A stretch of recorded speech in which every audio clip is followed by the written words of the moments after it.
y'all! I have a secret to share with you. So most people assume that Texas is a Republican state through and through, but if you look at the data, Texas is blue. Unfortunately, right now, national fundraising efforts treat Texas like an ATM. Instead, it is in national Democratic interest to fund local Texan campaigns. Because as soon as Texas becomes a competitive state, Republicans are going to have to spend a lot of money here. We have 20 media markets, and 4 of those are the most expensive in the country. That includes Dallas-Fort Worth, Houston, Austin, and San Antonio. So it costs an enormous amount of money to run a Texas campaign. Republicans can't win without Texas, but Democrats can. So if Democrats spent just a little bit of money in targeted areas, Republicans would have to spend an enormous, almost cost-prohibitive amount of money. Oh, and did I mention? Texas is already blue. 60% of the population in Texas lives in counties where Democrats win, while 40% of the population currently control the state because of voter suppression and gerrymandering. Despite all of that, in every one of Texas's urban areas, we have identified changing precincts where previously heavily Republican, but are becoming increasingly Democratic. And that's due to changing demographics, including rise in numbers of Hispanics and Blacks moving to the area, an increase in the Asian population, which is the largest percentage-wise, the fastest growing segment of the Texas population, people moving in from the north, and they often have very high-paying jobs, as well as increasing percentages of college-educated women. So, if we've identified these areas, how should money be spent to turn Texas? Anytime we're dealing with money, we want to know where it can be spent most effectively, so your dollar goes the furthest it can go. So the answer would be bottom of the ballot, door-to-door turnout campaigns in marginally Republican areas that are showing growth. For example, County Commissioner Precinct 3 in Bexar County, Texas. We call our districts precincts, so your area might call it district, but we call them precincts. This area, so County Commissioner Precinct 3 in San Antonio, it's the highest income and most heavily Republican part of the county. And yet, in 2020, Biden came within a 0.5 percentage point of winning. Comparing the past 3 presidential years, you'll also see the rapid growth in Precinct 3. So in 2012, there was 62% Republican to 35% Democrat. While in 2020, there was 49% Republican to almost 49% Democrat.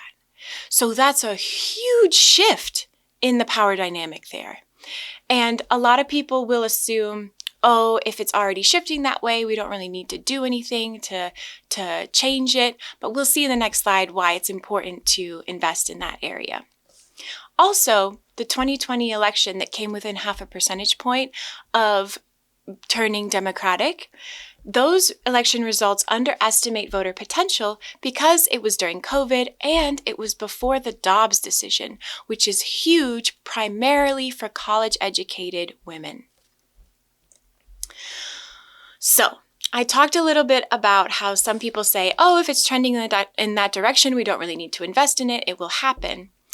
Unfortunately, if you're talking about Texas elections, you have to talk about voter suppression. It's just a fact situation here. Since 2000, Democrats have been saying that they are about to win Texas. And if you looked at the data and the demographics, they were actually right.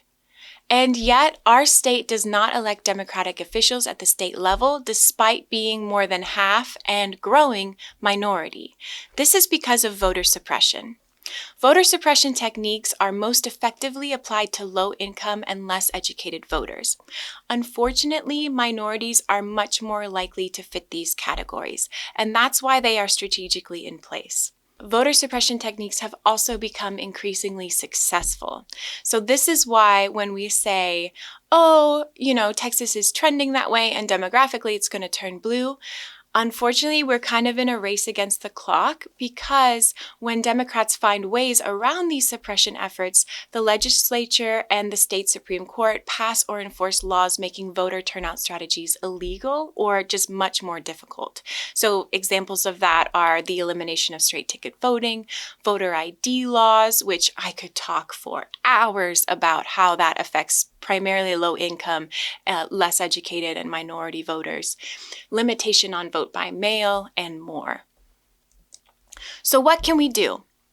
Long term, honestly, we're going to have to make many legislative changes to decrease voter suppression so that the voice of Texans can be heard.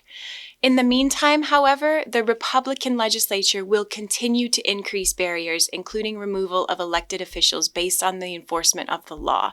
So I don't know if you've seen about the rogue prosecutor law that was recently passed, but there's a lot of suppression efforts that will increase. So it's important that we act now. So what is it that we can do now? Well, number one, we can focus on areas where voter turnout is easier. So, for example, you can get more votes out of urban Republican areas because of the changing demographics and decreased susceptibility to voter suppression. Like we talked about earlier in that example of the County Commissioner Precinct 3, the demographics are changing, so the interests of the voters are moving in the directions of the Democratic Party. And the voter suppression efforts are less effective on those particular portions of the population, so you can turn out those voters more. Number two, focus on bottom of the ballot races. Investing at the top of the ballot in Texas is prohibitively expensive. But if you isolate areas like County Commissioner Precinct 3, you can significantly increase statewide demographic votes from targeted areas. Again, because those areas are less susceptible to voter suppression, so you have more of an impact in turning out voters there. It is cheaper and more effective to invest in targeted block walking than to try to do mailers and television campaigns. There is nothing that can replace voter contact. Nothing at all. So targeted block walking is still our most effective way to connect to voters. When a voter is turned out by a candidate from the bottom of the ballot, they are much more likely to vote all the way through. So a lot of voters in Texas have voter fatigue because since the overturn of Section 4 of the Voting Rights Act, we don't have straight ticket voting anymore. So they'll go through all of the different elections, and by the time they get to the local elections, they'll be super fatigued, and so they won't actually vote for like state rep or Congress or other things because they've just voted for the top of the ballot because they've heard that on TV. So if you get someone who's at the bottom of the ballot to turn them out, they'll be more excited and they'll go through and they'll be looking for that name and responding to each one of the elections. So much more likely to vote all the way through. And this doesn't just help local Texas elections, this helps state and national elections as well, because it ensures that the voter is engaged and voting all the way through. Local organizing efforts turn out voters that are much more likely to vote in subsequent elections and to remain politically engaged. So when a voter is touched by a national candidate, it's wonderful, it's great, they're excited, they're riled up. But as time progresses, it's much harder for them to see the tangible changes that that national candidate or that statewide candidate is offering. When a local candidate or a bottom of the ballot candidate turns out a voter, the voter can tangibly see, oh, my roads were paved. Oh, my water is clean. Oh, the different things that are happening in my community are a direct result of my political engagement. So that not only creates community, but it keeps people engaged. Also, bottom of the ballot candidates are much more likely to be a voter's neighbor. So they'll see them at the grocery store, they'll know people who are involved. So if we organize from the bottom up, that means that we'll have a longer sustained voter base.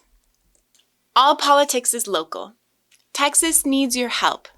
When Texas turns blue, the Republican Party goes the way of the Whigs. Elections are won by getting the most votes, so focus on the votes that you can get. Right now, those are found down ballot and in urban, demographically changing areas. If you have any more questions or if you want to know about other areas we've identified, please feel free to reach out to me. Would love to talk about this. And we're also working on developing a YouTube series for voters to learn more about voter suppression in Texas and the history of elections in Texas. So, if you've listened all the way through to the end of this video, that means you are politically engaged and you care about our country.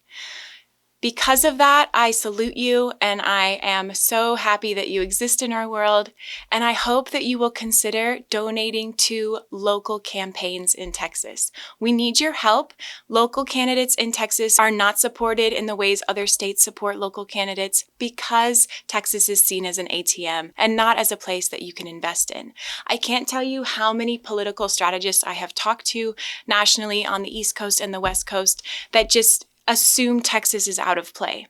Instead, they should realize Texas is a blue state, and if you invest just a little bit of money, the whole nation is blue. And when that happens, we can actually start addressing things like climate change, like things that matter to our world, instead of having to fight for bodily autonomy and basic human rights.